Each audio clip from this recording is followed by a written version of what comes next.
Ayan na siya.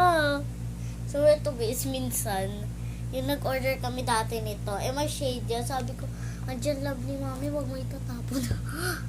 Ayan, tagalin natin to. Para saan ba to? Ang tigas ng ulo, char. Ayan na siya. Ang ganda ng sound, oh. Ayan, buksan na ulit natin. Guys, pag nag-order ka nito, hindi mahigpit yung sara.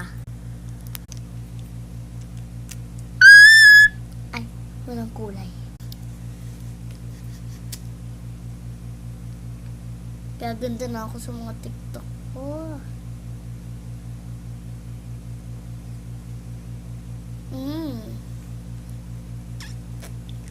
Pag in-order na to, maliit lang. Sure, huwag na naman masa.